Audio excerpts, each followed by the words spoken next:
Önemli yani. Remzi abi, plan program neler son dönemde? Vallahi işte bu albümde dediğimiz gibi 3 tane klip çektik. Daha Çekmeyi bence düşündük. buna Bu Ayya Dayı'yı çekmen lazım. İlhan abi var. Zeki finalde herhalde onu okuyacağız. Evet. Bir önceki albümde DJ'yi okumuştuk DJ biliyorsun. okumuştuk, Evet, evet. değerli abi büyük İlhan Erten. Evet. Buradan saygılarımı iletiyorum. Selam Ellerinden olsun. çok Teyze önemli nasılsınız? bir müzik adamı ve benim Hasta abi. bu arada da. İyi şükür iyi olacak. İyi inşallah. O diyor illa bu Ayya Dayı'ya Bence de. sevmeyeceğim. Muhakkak bir Bence de klip ben de istiyorum. Çok yakışmış sana. Teşekkür Çok ederim. yakışmış. Bu parçanın hikayesi de Latife geliyor, bizim Latif Doğan'a parça. Eyvallah. O da bizim Emrah Oymak benim öğretmenim diye. Eyvallah. Diyor bu tam Remzi'lik. Bu parçayı diyor direkt Remzi'ye gönderiyor. Sağ olsun. Ona da teşekkür ediyorum. Evet. Hocam senin programda neler var? Önümüzdeki haftalarda, programlarda sahne, faaliyet. Benim daha yeni oldu. Daha yeniyiz.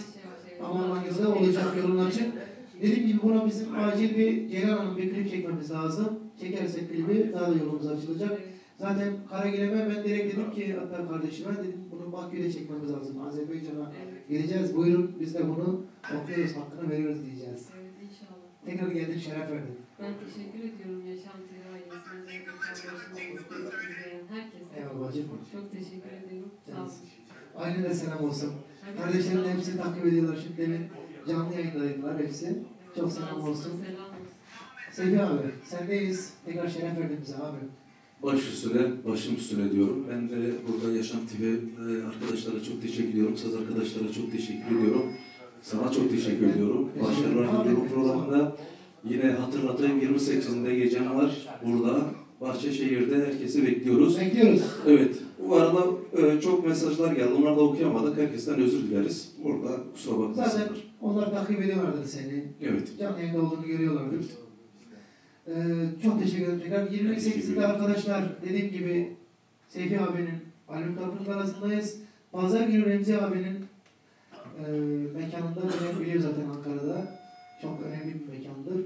Ve Ankara'da da tek bir ayrıca parçası yıllardan beri ayakta Hasanlar gibi misafirlerini ağırlayan güzel bir aile mekanıdır. Ailenizle gidebileceğiniz belki ender mekanlar. Benim orada bir sözüm yazıyor biliyorsun. Ne yazıyor? Ne Mekanları yazıyor? güzel yapan içindeki insanlar. İnsanlardır. Remzi Ayıldız yazıyor altında. Bir de Helal olsun. yan tarafta da ne yazıyor? Kötü insanların türküsü olmaz Neşet Ertaş. Oo baba Ne güzel yazmış. 24'ünde de nasıl pazar günü Ankara'da Dilber ablamızın albüm tanıtım arasındayız. Herkesi de orada bekliyoruz. Remzi abiyle veda ediyoruz efendim. Lezeko Zekiye eman eman Zekiye bir öpücük ver bana sanat alan hediye edilmiş büyük usta. İlhan Erten. İlhan Erten. Saygılarımızı iletiyoruz. Allah sana